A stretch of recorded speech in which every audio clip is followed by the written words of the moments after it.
കേവലമായ വോട്ട് രാഷ്ട്രീയ ലാഭത്തിനായി മതേതര സംസ്കാരത്തെ ഇല്ലായ്മ ചെയ്യുകയാണ് കേന്ദ്ര സർക്കാർ എന്ന് മുസ്ലിം യൂത്ത് ലീഗ് കോഴിക്കോട് ജില്ലാ പ്രസിഡന്റ് മിസ്ഹബ് കീഴരിയൂർ. പൗരത്വ ഭേദഗതി നിയമത്തിനെതിരെ മുസ്ലിം യൂത്ത് ലീഗ് ഉള്ളേരിയിൽ സംഘടിപ്പിച്ച റാലി ഉദ്ഘാടനം ചെയ്ത് സംസാരിക്കുകയായിരുന്നു അദ്ദേഹം. പൗരത്വ ഭേദഗതി നിയമം ബി.ജെ.പി. സർക്കാർ ഇന്ത്യയെ അപമാനിക്കുകയാണെന്ന് ആരോപിച്ചായിരുന്നു മുസ്ലിം യൂത്ത് ലീഗ് ഉള്ളേരിയിൽ ഫ്രീഡം റാലി നടത്തിയത്. നിരവധി പ്രവർത്തകർ അണിനിരന്ന റാലി മാമ്പുയിൽ നിന്നും ആരംഭിച്ച് ഉള്ളേരി ടൗണിൽ സമാപിച്ചു.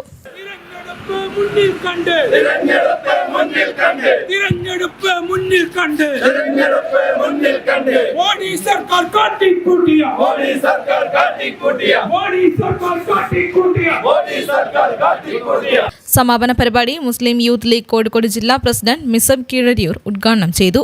കേവലമായ വോട്ട് രാഷ്ട്രീയ ലാഭത്തിനായി മതേതര സംസ്കാരത്തെ ഇല്ലായ്മ ചെയ്യുകയാണ് കേന്ദ്ര സർക്കാരെന്നും അതിനെ ചെറുത്ത് തോൽപ്പിക്കുമെന്നും അദ്ദേഹം പറഞ്ഞു.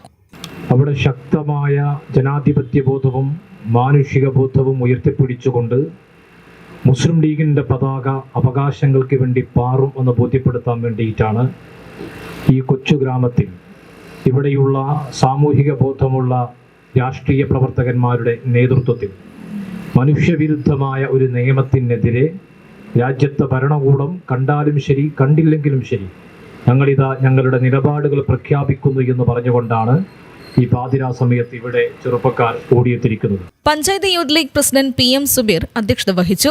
യൂത്ത് ലീഗ് ജില്ലാ സെക്രട്ടറി സിറാജ് ചിറ്റേടത്ത് മുഖ്യപ്രഭാഷണം നടത്തി.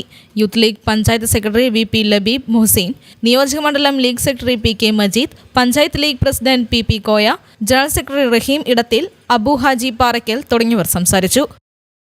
News bureau, Ulliyeri.